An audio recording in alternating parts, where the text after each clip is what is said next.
So now let's talk about time management.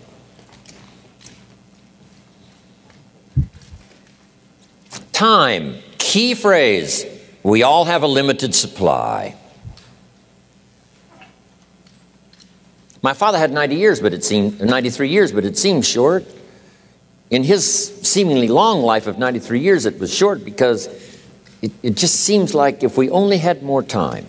Old Testament gives us a view of some people who lived to be 500, 600, 700, 800, 900 years old. If I have a chance to ask, I will ask, how come we got shortchanged?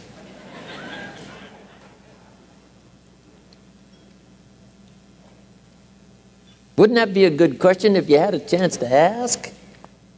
Imagine 700, 800, 900 years to watch generation after generation after generation after generation stay healthy and well. I mean, you gotta be healthy to make it to 900. You gotta take your vitamins.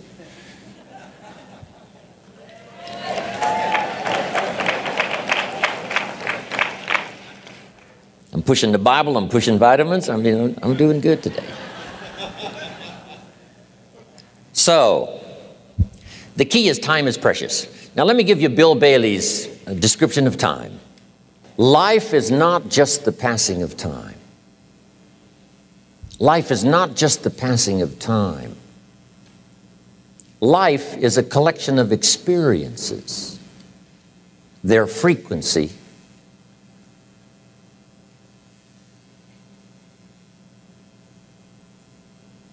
and their intensity. Life is not just watching the clock tick away. Life is a collection of experiences, their intensity, their frequency. When my friend Mark died at age 44, someone says, that's young to die. But what if he lived 4 lifetimes in one? It might not be too young. So here's whatever the span of your life turns out to be, here's what you want to fill it up with: experiences and the intensity of those experiences.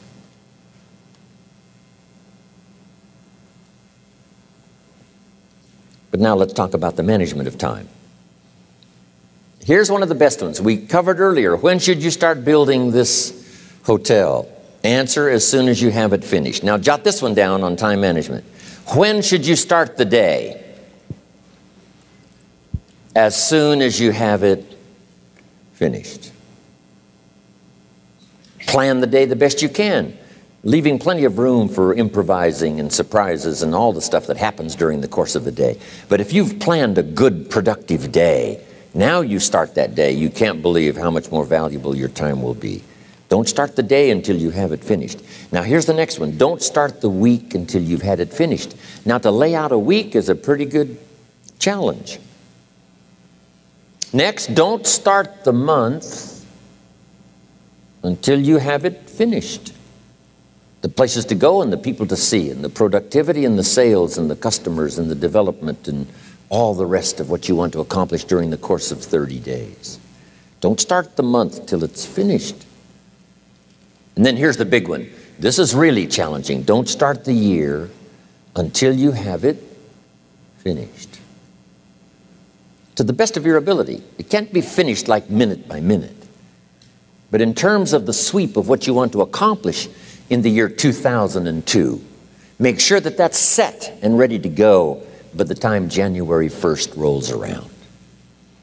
And it might get all upset. It might get torn up and you do a new one. You make so much progress the first 90 days that now you've multiplied it all by 2, by 3. Because that happened to me. I thought, wow, here's how this is going to be a great year. By the time I'd finished the 3rd month, I'm rolling, I'm soaring. So many things are happening, I revised my whole year's plan. Okay. Now, jot this down. Approaches to the management of time. Here's the first one. Ignore the subject. I mean, that's good advice. Don't let anything overly bug you. Because remember now, you don't have to do anything. Someone says, well, I got to get a handle on my time. The answer is no, you don't. If you want to let it all go, you can let it all go. I mean, this is good advice. Somebody says, you ought, you ought, you ought. Jot this down. Ignore all the you oughts or you should. Only if they're giving general information. We should. It's better to say if you're teaching, we should. Not you should, we should. Then you let me listen in without it being too confrontational. If everyone did this, see, that'd be great. And then you give a person a chance to choose to do it or not to do it. But when you start the you ought, now see if I don't, now see we got some tension and maybe some problems. So you oughts seem to always create problems. When you're talking to your kids, you say, no, if kids would do this, not always saying if you did this, life would be better. But if kids did this, life would be better. It's like making a little talk and letting them listen in. And then it's a little less confrontational. It gives us a choice. In one of my seminars, here's what I teach. All life form strives to the max of its potential except human beings. All life form strives to the max of its potential except human beings. How tall will a tree grow? As tall as it possibly can. You never heard of a tree growing half as high as it could. No, trees don't grow half. A tree drives its roots as deep as it can, reaches as high as it can, produces every leaf it can, every fruit it possibly can. To the max. Every life form strives to the max, except human beings. Now, why not human beings? Jot this down. You've been given the dignity of choice. You're not a robot. You don't have to repeat this year the same as last year. You can tear up last year's plan, develop a new plan.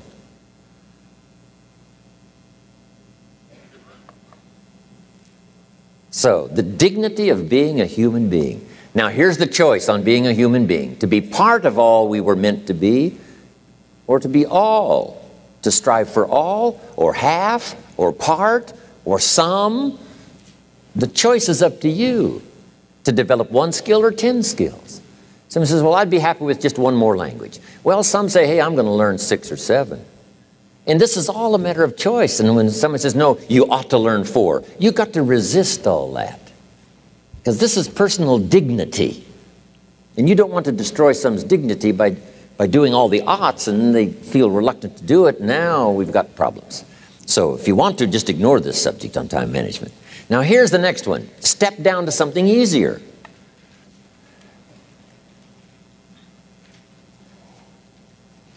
The guy's in sales and he says, oh, I want to own the company. Finally owns the company. Now he's got no time to play golf. He said, when I was in sales, I was making big money playing golf 3 days a week. Heck with this owning something. Heck with managing. My life was never my own after I started to manage. I'm going back to sales. See, this is the key. If you're getting too pressed, you might consider stepping down to something with a little easier time pressure. Little girl says to her mother, Daddy comes home, brings his briefcase and pats me on the head and says hello, disappears and works on his papers. How come my daddy doesn't play with me? And her mother said, look, your daddy loves you very much, but he's so busy at work, he can't get it all done, he has to bring it home. He loves you, but that's why he can't play with you.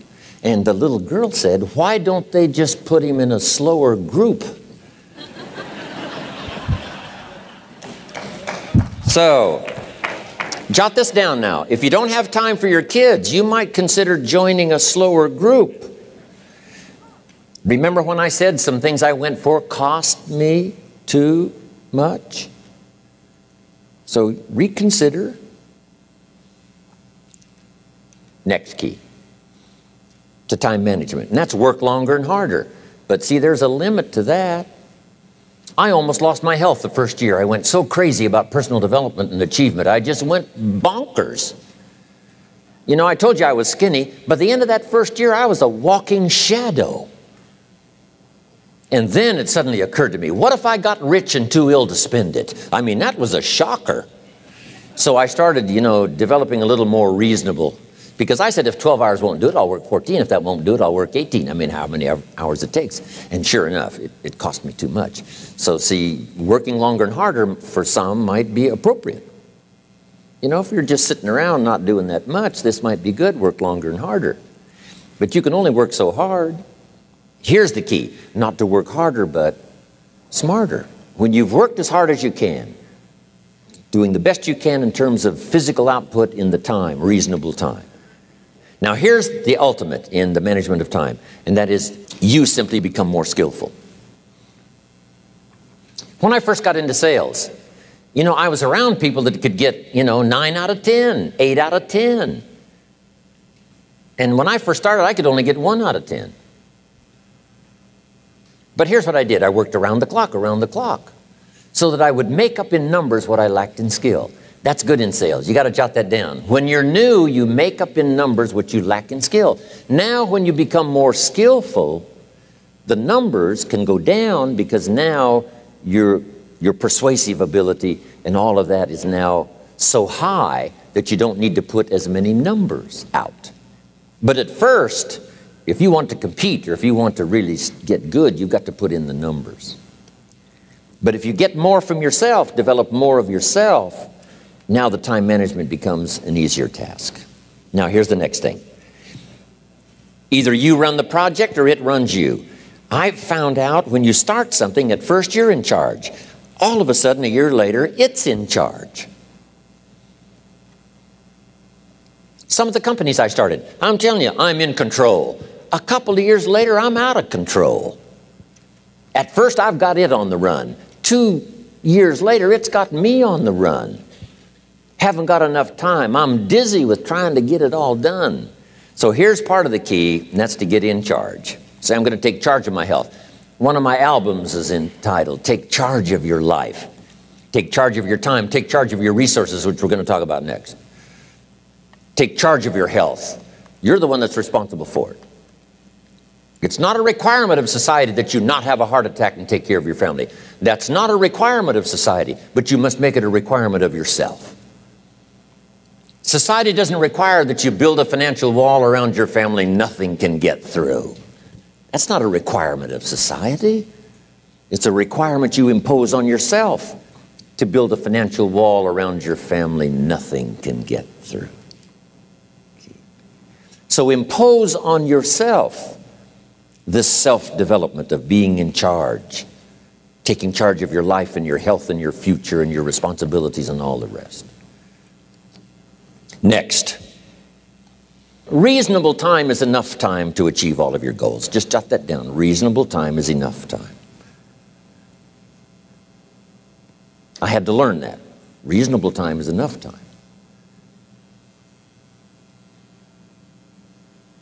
Here's why. It's not the hours you put in, it's what you put in the hours. If you start depositing greater ideas into the hours you've got later than now, I'm telling you later, you can't believe the productivity that will flow.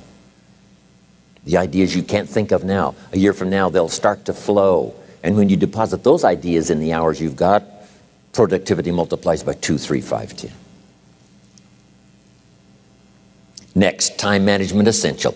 We've already covered the first one, a written set of goals. And then do priorities on your goals. What's important this week? What's important this month? Here's the next one. Often review. Just go over your goals to make sure that your list is working for you. It's got you inspired. It's got you turned on.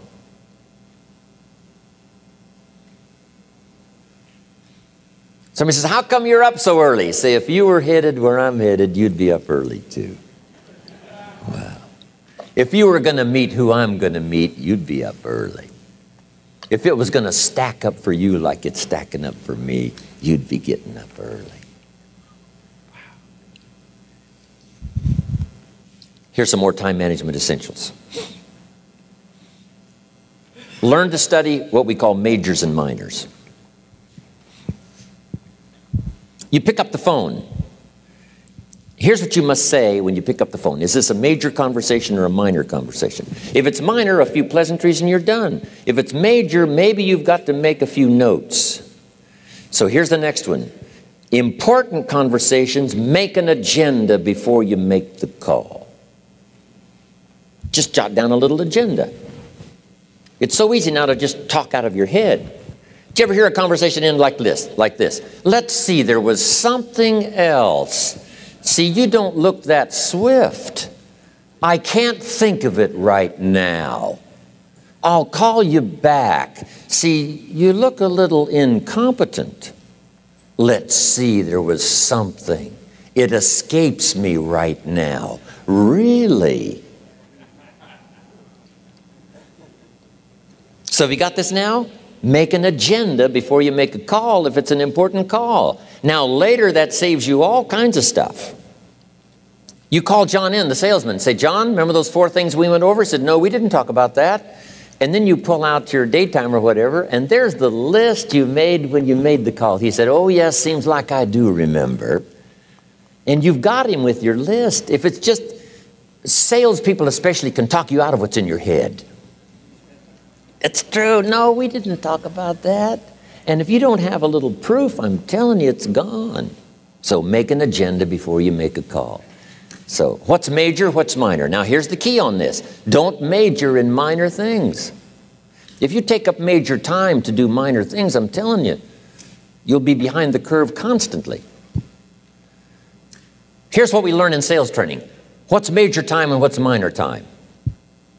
Here's minor time, thinking about prospects. Here's minor time, making lists of prospects. Here's minor time, keeping books on prospects.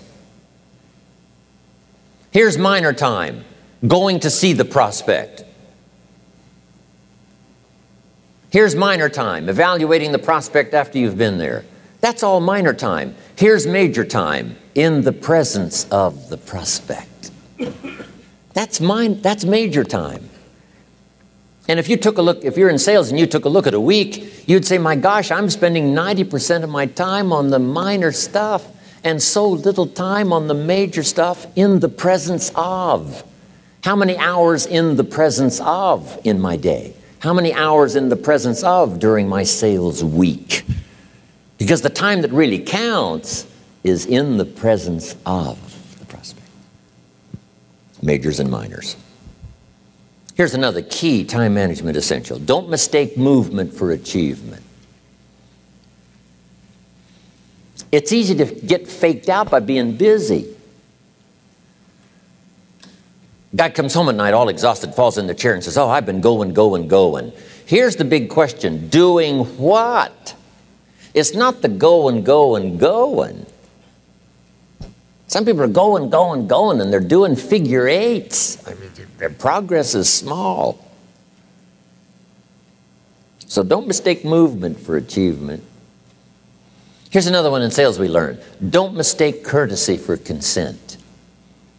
If somebody's pleasant and they nod, you say, oh, they're going to buy. No, they're courteous. You can't mistake courtesy for consent.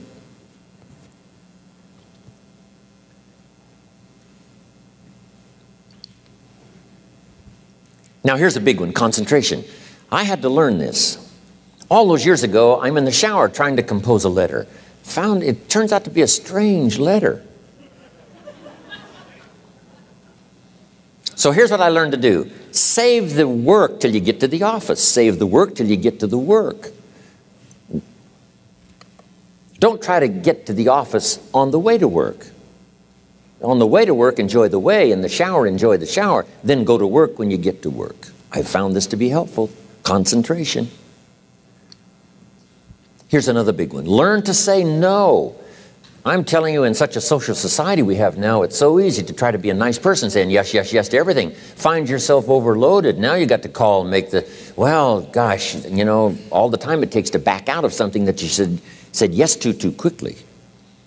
Here's what might be better. I don't think so, but if that changes, I'll call you. Little things you can use not to overcommit yourself. My friend Ron Reynolds says, don't let your mouth overload your back. It's a good one. Now here's a big one on time management. When you work, work. When you play, play. Don't mix the two. Don't work at play. I used to take my family to the beach and I would bring my briefcase.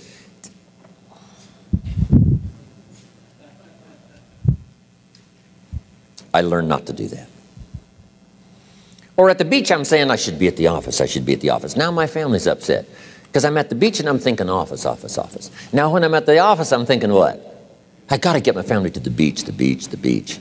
So things are not going too well at the office because I'm thinking beach, and things are not going too well at the beach because I'm thinking office. Here's what I learned to do. At the beach, be at the beach. At the office, be at the office. When you work, work. When you play, play. Don't mix the two. Don't work at play. Now, here's one of the most important ones. Don't play at work. Work is too serious. You don't want the reputation of being the office joker. It's not a good one. Yes, there's time for some pleasant stories. Yes, there's time for a little humor. Yes, best if it's a happy office, of course. But I'm telling you, you got to be serious about work, because you're parting with a piece of your life for the work you do. Your work costs you a piece of your life. Here's what it's called: serious business. Not grim, not unhappy, but serious. Key. Don't play at work. The old expression, I don't think we use it anymore, horse around at the office. Play around, play jokes, play tricks. No place, not at the workplace. At the beach, yes. At the bar, yes. Somewhere else, not work.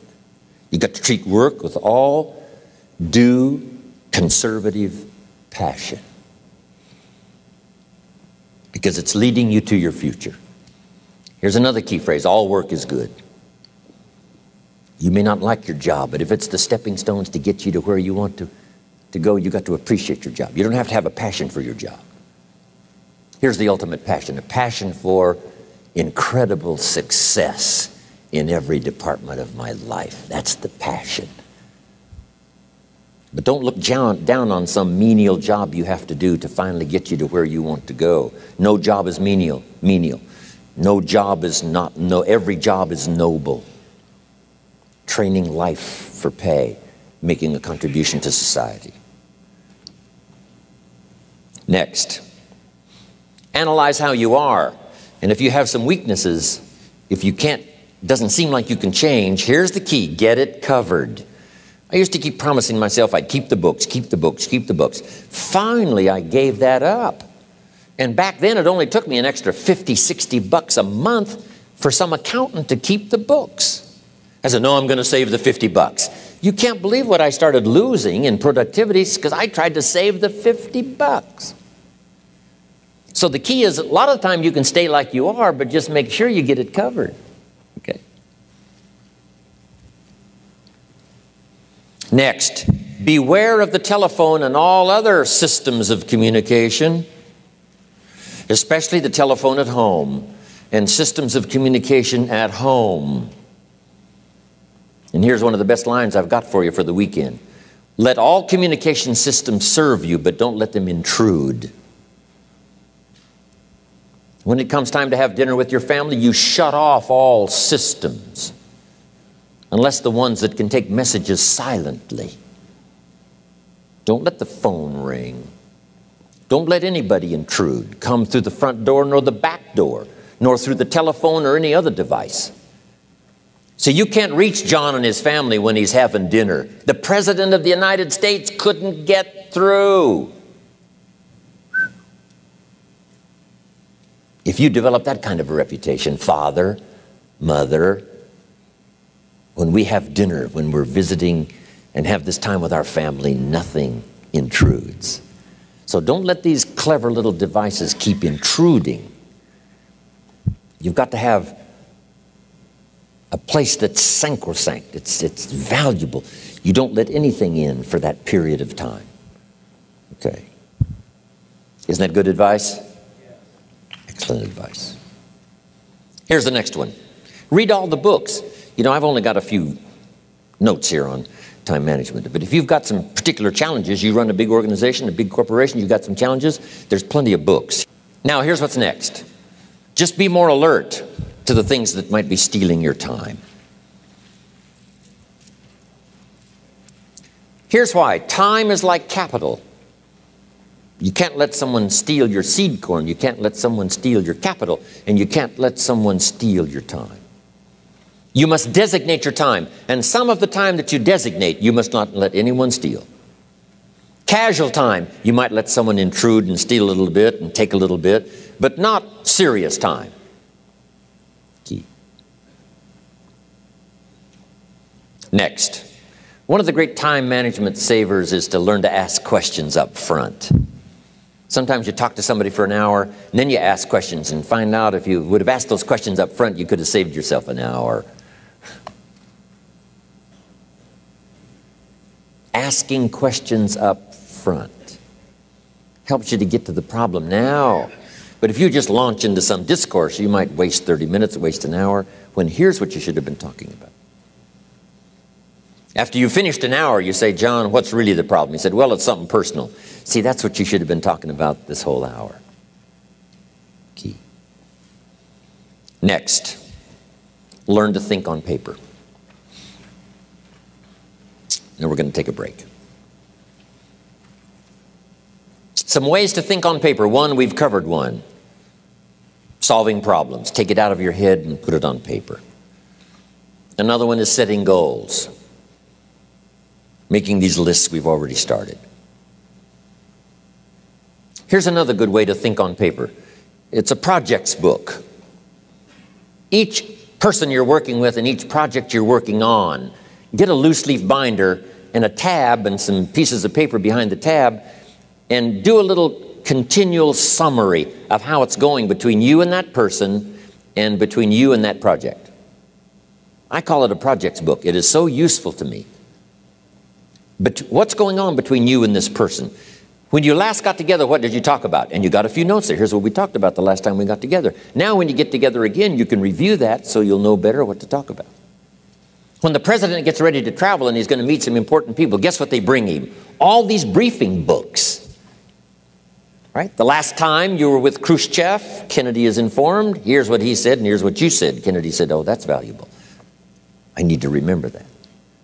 If a person is important, it's worth a little running account. You might even have a projects book for your children. Here's what's happening between me and my child. We've talked about this, and we've talked about this, and we've talked about this.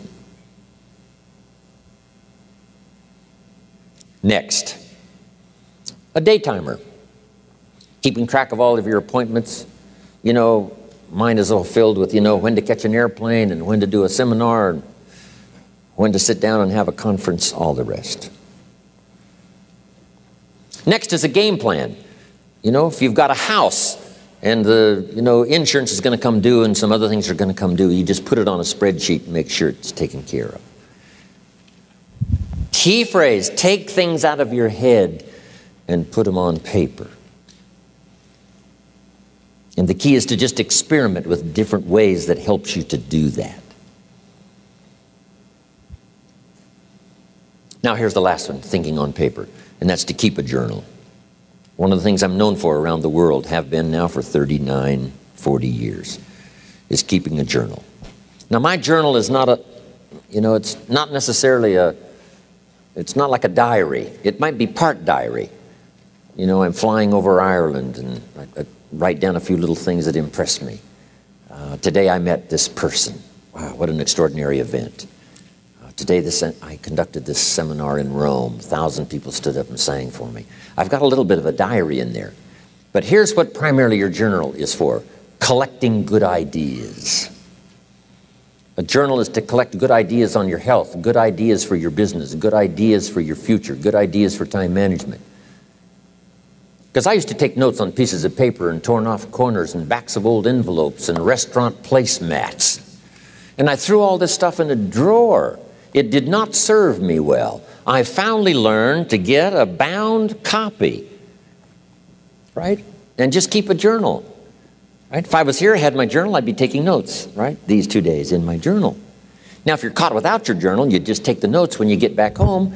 You put those notes in your journal, throw the paper away. Because we don't usually go through paper to review. But see, my journals now make up a significant part of my own library.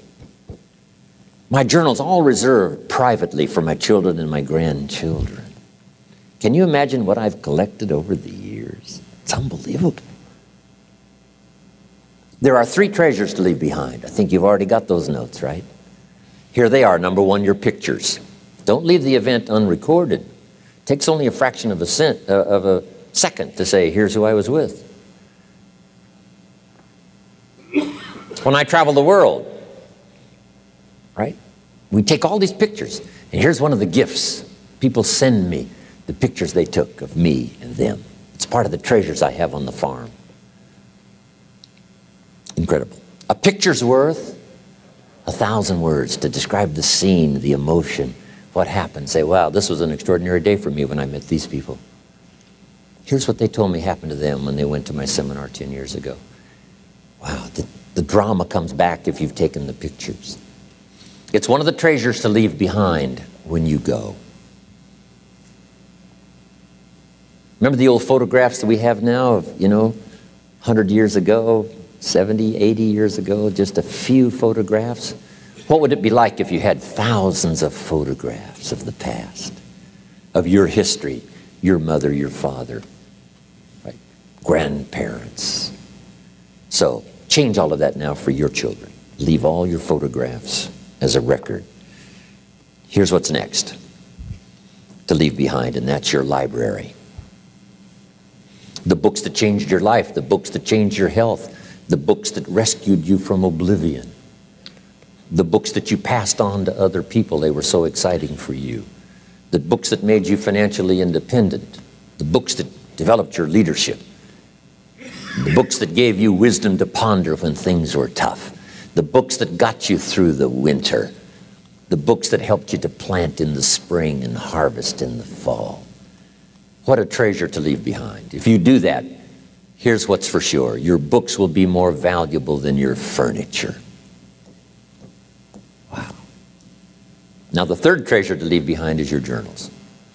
The notes you took that helped you to live life as you lived it. Long after you're gone, a treasure that children, grandchildren, great-grandchildren will find so fascinating. They may use it to help guide their own life into their own future. Wow. Okay, we've run out of time for time management.